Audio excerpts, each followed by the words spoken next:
shenanigans, truth, lies, shenanigans, lies, shenanigans, truth, lies, shenanigans, truth. Welcome to another episode of the Truth, Lies, Shenanigans podcast. I am Nio Nyx. In this episode, we're going to be talking about power and privilege. My co-host today, the lovely Gianni Storm, and the rock star, B Rok. Yay! Hey, everybody. Hey. All right. Before we get started, I'm just struggling to find good shows to watch nowadays. I mean, there's been a few that I found, but it's been really hard to find a really good show, really good movie kind of to watch. You know, we had the writer's strike, we had the pandemic, and you guys watch any good movies, any TV shows lately? Anything interesting? I've been rerunning it. Oh, reruns. I've been going back. Yeah. Like old school BET reruns. I don't know why. It's just a comfort zone for me. So like what? Like One-on-One, Wow. Fresh Prince. I know that's Boo. stuff like that. No, Fresh Prince. Fresh Prince Martin. is awesome. It's just hard for me to support, you know, your boy. So. Right. Yeah. Will. Yeah, Will Smith. You know he makes money every time you watch it. So. Yep. Good. Royalty. I like Will Smith. Fair enough. Right. What about you, Rob? I enjoy a lot of comedy and it's usually TV series. So if you haven't watched it, I strongly recommend checking out It's Always Sunny in Philadelphia. And they just launched season 16. Oh, yeah, I love that. It is 16? hilarious. It's still going? Wow. Oh, I yeah, know. man. It's still going. And it's the They got some subtext. It's the social issues that they sparse in that are just brilliant. And in that series, one of the characters is played by an actress called Catherine Reitman, Reitman, and she wrote a series called Workin' Moms. Now, I know it's available on... Okay, so I love that show. It out. Oh my God, it is so funny. Neo, it provides it's hilarious into the female mind that is just unparalleled. It is brilliantly written. She wrote 7 seasons, wrote it and finished it, and it is an amazing story. It's yeah. I didn't know she did that. She did a good job. That's one of my favorite shows. I forgot. I watched it already, but love that show. Fantastic. We binged it in the last month or so and just absolutely loved it. Worth checking out. I've been watching a few shows. Nothing's really been great to me, but I've been watching a show I mentioned last season, The Traitors. Oh yeah, you did say that. Season 2 just started up. It's really an enthralling show, right? Because basically a bunch of people, and these are all celebrities actually. Well, you know, C-level celebrities. Maybe some of them D-level, maybe D-level celebrities. I don't know. They assign 3 people to be traitors. Now, everybody else is a faithful. And so you have to root out the traitors and find out who they are. And so every night, one of the 3 traitors kill one of the faithful every single night. Now, the faithful have to figure them out by the end, but they'll do this by banishing them. So every night, they also banish one person. And they're hoping it's one of the traitors. So from time to time, they banish one of their faithful without realizing it. And so they're like, oh my God, I got rid of one of our people. Because they thought they were traitors. And so it's really fun to watch to see how the traitors are backstabbing and lying. And like, there's an English version, there's an Australian version. I watched all of those. It's just a really fun concept. That's what I've been watching, The Traitors. It's a fun show. The show itself. I really like it. I got to look into it. You didn't describe it before, but now that you described it, it does sound, I would like that storyline. Like it makes it consistently interesting. So like every episode, like who's going to die next? And these are all reality stars. So you know how they do. Oh crap. Yeah. This is going to be funny. All right, Gianni, you want to talk about power and privilege for today's episode? Yeah, so we're diving into a topic about power, privilege, and predation, such as Jeffrey Epstein, R. Kelly, Bill Cosby, Harvey Weinstein. It's about how the rich and the powerful can sometimes bend the rules to their favor. But it's more than just exposing these dark truths. It's about understanding the bigger picture and thinking about change. So, guys, power and privilege. This shields people from justice. Now, is this truth, lies, or shenanigans? Well, you alluded to the Epstein scandal, and I think that that really set the bar as far as social awareness is concerned, Right. because it was quite scandalous and it got the conversation going in a lot of circles. And what was really spectacular about the way that he was able to do things was because of his vast wealth, the network that he was able to exert influence in. So it suppressed Yeah. the allegations for as long as possible. You know, he rubbed elbows with political figures, with industrialists, and if they were flying to his island, he had dirt on them. So that's another Right. form of control and influence to then really influence the network. And then with that network, what came was just an attack on anyone that was bringing allegations forward. So there's intimidations, threats, legal pressure, trying to discredit the accusers. And if you have entire PR Silence teams them. at your beck and call, right? Using private investigators to dig up dirt on people. Well, nobody's Yep. squeaky clean. And if you know that you're being watched and you're being threatened and intimidated, that's a culture of fear. And you're going to tell people, don't do this. It's not worth it. Leave it alone. Yeah. I think that in this case, it's incredible just how shady everything was and is. And I mean, we're still not at the bottom of it. So, Yeah. No. Especially when it came to Ghislaine Maxwell, there's still more being revealed. To Robbie's point, and it's hard to disagree, it's been obvious throughout history, wealth enables better legal defenses, like Robbie said. Yeah. It can influence outcomes. You have money now to intimidate and get away with intimidation. You can Yep. do Right. things behind the scenes, like Donald Trump's fixer, get his name now. But, he can just say, hey, take care of that. And then they're empowered with money and means to bribe somebody, whatever they need to do. But the thing is, there's this thing of idolization, right? Especially for celebrities, because they Yeah, there receive like this undue sympathy. I remember R. Kelly, for example. And R. Kelly, we heard the Aaliyah thing, we heard all these other things. I Yeah. kind of ignored it. We heard that he was messing around with little girls, but I kind of ignored it because I loved his music, and then of course he has those PR firms that Robbie was mentioning to kind of like wipe it under the rug, and he had enablers to Right. kind of find these kids and bring them to him. So he was enabled, he had that money, he had that power and privilege. But in addition to that, we were all still listening to his music. He had a court case. Literally. He was prosecuted for it. And we ignored all of that. Yeah. All of the evidence that was in there, we ignored it. And we kept listening to his music. And I'm one of those people. I enjoyed his music until that documentary too. came out. Oh, yeah. The documentary, Surviving R. Kelly. Yep. When that documentary came out, I'm like, oh my God, I am just an idiot. Why didn't I listen? I hate this dude. I'm never listening to his music again. And I haven't.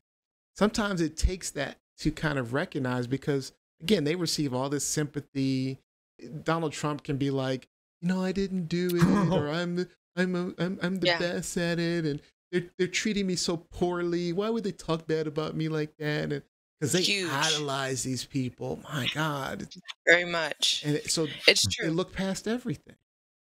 I think that media does play a huge role, though. It can basically dismantle the whole power and privilege thing, or it can uplift it. It can be, it's a double-edged sword, because like you said, Neo, you didn't really start feeling bad until you saw that movie, Surviving R. Kelly. And that same media, they were uplifting R. Kelly, and everybody, oh, we love his old school, I believe I can fly. So it's like media can play a really bad role. And I think that, to you guys' point, wealth and power will always give people an advantage in humanity. But I think that what we're seeing now, correct me if I'm wrong, besides the Me Too movement, is like the people coming together, like in the media, or just influencing a number of people will absolutely change things. It hasn't solved the problem, no, because I think this is just a human issue. Like, we take advantage of something because we have the opportunity. That's since the beginning of time. I Yeah, don't think that will stop. you talked about media, but now we have social media, which is a real-time voice.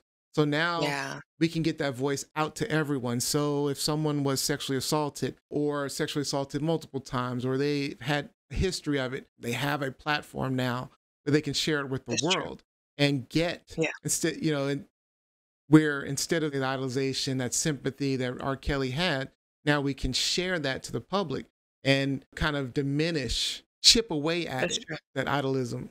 We can start to Yeah, If you're talking about high profile cases, if anyone were to out themselves on social media, there's going to be a victim blaming campaign against this person because of the sympathy that the celebrities garner, the influence that they have. that's true. So That's true. outing yourself can be a very dangerous thing. And people recognize that. I agree that social media is better at exposing scary. things, but to expose yourself directly is a very compromising thing to do. Exposing It somebody is. else's story, people are much more courageous to do that. Especially when you're not That's true. believed. So when Yeah, you state something, when you say, hey, this happened to me, and people don't believe you, that's a problem because it can be alienating. Mhm. If I say, I was it sexually is. assaulted by a priest, for example, they're, again, idolized. You say something, they're like, how could that possibly happen? He's a priest. Couldn't possibly have sexually Yeah, abused you. You're a kid. You're not believed. And so And then they'll that's actively work at turning your community against you. So your support is now your attacker. right. Your family, your friends, exactly. They have that level of influence, especially someone like a pastor, have the level of influence to push them away. yes. I'm curious. So Mhm. when we're talking like power and wealth, can justice ever actually be achieved? I mean, or I'm glad you is the brought that system up. kind of flawed? One of the challenges that the legal system experiences when it comes to people with wealth and power and privileges is that, and, to coin the expression, you don't shit where you eat. They're Hmm. going to travel abroad to do Yep. sow their X, wild Y, and oats. Z. Exactly. They're going to go where their money and influence can really buy them anonymity and privacy and discretion. Mhm. So, if it comes out, the jurisdictional challenges that come about from that are staggering. Not to mention, you get lack of information sharing between law agencies, you get competing agendas between local governments. If people are being bought off, if they've Yeah, got a facility and people are making money, they can turn a blind eye. If there's no opportunity and this is their opportunity, they will turn a blind eye. they So will turn the a blind eye. bureaucratic, oh, absolutely. Thailand is really a big place for sexual Third predation. world. Yeah. Yeah. There are a lot of other countries over in Asia that are just India, et cetera, where predation is like rampant. I remember the Jared Fogle story, the subway guy. And I was watching one of the documentaries on that, and that's what he was doing. He would go to other countries, and it was real easy for him to get boys, girls, whatever he wanted. Ew. Yeah. And he Mhm. would just sexually assault kids. And these were This. young kids. And so, Mm, and he would just go there, and he preferred to do it at home, obviously, but it was just easier for him to do it overseas. Yeah. that's actually disturbing. Because when you said that, it brought me to celebrities like T.I. and Tiny. I know that this is so random, but it brought me I'm to trying to those kind figure of that like one out. celebrities. It brought me to those celebrities because they said that they would travel overseas to certain countries and perform like threesomes with Oh, like third world women, basically. And it just brought me to the mindset like, okay, so this is not just Hollyweird, this is a power thing. Like, this Yeah. is somebody with some kind of a status, or some kind of a status, a class, if you yeah, the will, sex trade. I and Mhm. mean, taking when we're talking advantage. money, when you're talking money, the sex trade obviously gets a lot of it, right? And so, Yeah. there are laws here to protect people as much as possible, but the laws over there, although laws may exist, they're not enforced as well, right? So you go to Thailand, you go Yeah. to other places, kids get lost in the cracks. And so they grow up in the sex trade industry, and then that becomes what they do just to It's survive. And power gives you yeah. money, a lot of it, and you're going to continue to do it. And Yeah. it's very lucrative if you offer a law enforcement agent a considerable sum of money, or if you threaten their family. Alternatively, yep. You can get someone to turn a blind eye. You can absolutely Yeah. exert your power and influence on the authorities. This is where you're usually at 10 o'clock in your rounds, not on Thursday. Okay, understood. Understood. Because here's a picture of your family, and here's a picture of the last officer's family that didn't play along. So play along. Yeah. That's Like I true, say, Rob. and it happens here too. There's laws and there's other protections that exist, and we are better at enforcing it here in the U.S., but it happens all the time.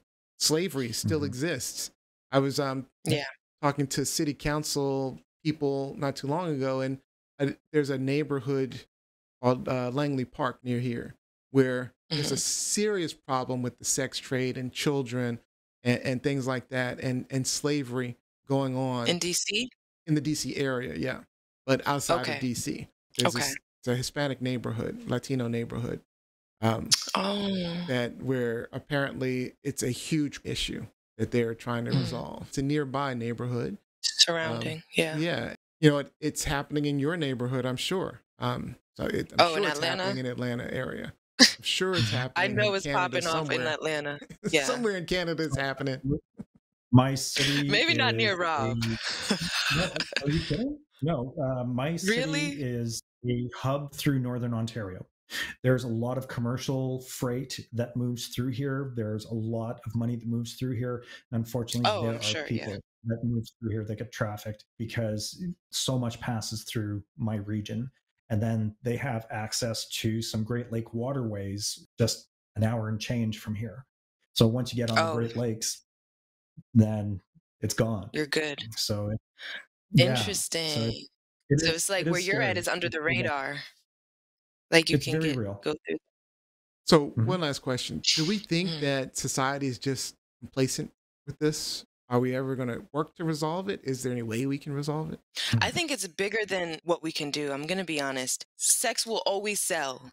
So power and privilege and sex go hand in hand somehow. They do, because you're taking advantage of some person, whether it's sexually or whatever the case is. So I am usually somebody that's very optimistic about change and things changing. That's something I don't think will change. I think people, the societies, the individuals have to change, and then we will start seeing change. So it's more of like an ethical, personal, moral, spiritual even change, rather than laws and Me Too movements. That's child's play in the bigger scheme. I think we need a stronger role from investigative journalists. There needs to be a better way to fund these people, because they work independently from the big media outlets who are owned by the rich and influential, the powerful, who have friends who are influential, powerful, and rich. So if there are tracks to support these investigative journalists and to incentivize people, the more stories we tell, the more public outcry and outrage is generated from it. But I echo your point, Johnny, that unfortunately sex does sell. And when people have power and influence, they lose sight of what the bar is. Because when nothing is unattainable to you, and guess what? A lot of people will push that line continuously to just get that bigger rush, where it's like, okay, well, there are no limits to what I can do. Okay, until you get caught. If you a lawless man. Yeah. I'm not personally, I'm not confident that we'll ever be able to solve that problem. That problem has been around since probably the beginning of time. People in power taking advantage of others. And so I don't know that it'll ever go away. I think, like I said, social media and other ways of coming together as a group, like the Me Too movement and things like that, we can work to protect others, right? I think that's what these movements do is, it's like a fist versus, fingers, right? So you can come together to help each other, to support each other, to protect each other, like to you protect said, children, to protect people, the sex workers, and we can all help each other. But I think just societally, since civilization is the way it is, they'll always take advantage. There's been kings and queens and dukes and Prince Andrew even currently taking advantage of people. You know, it's just he was on the list. I didn't know that Prince Andrew was on the list. Well, even if he wasn't on the list, he was, you know, certainly in the news about it. So, but yeah, so I think it's always going to be there. It's always going to be a problem as long as we have power and privilege. But like I say, all we can do is work together and try to help each other. Yeah, that's the only thing we can do. All right, guys. So to close, power and privilege shields powerful people from justice. Now, is this truth, lies, or shenanigans? That is absolute truth. Truth. That's some hard truth, unfortunately. Hard truth.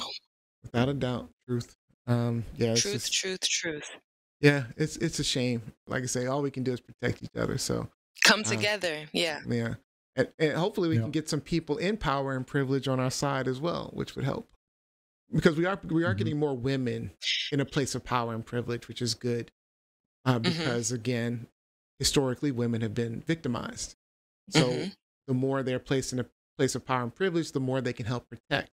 But again, power and privilege. Power corrupt. Yeah, corrupt. There you go. Yeah. So I wouldn't be surprised if over time we start to see more corrupt female people in power and privilege. Hillary. Because especially if they are still damaged, because if they haven't healed properly, hurt people hurt other people. Yes. Well, that is all the time we have for this episode. Don't leave without hitting that subscribe or follow button. Only way we keep this going is with your support. Plus, you get that alert for next week's episode. And leave us some comments. Tell us how you like this episode. Tell us what you didn't like. If you're mad at Gianni, mad at Rob B, let them know. Let me know. Leave a comment. podsnetwork.com. Look forward to hearing from you. As always, I've got to thank co-hosts Rob B, Gianni Storm, and of course, I've always got to thank you for listening to our shenanigans each and every week. We'll see you next time.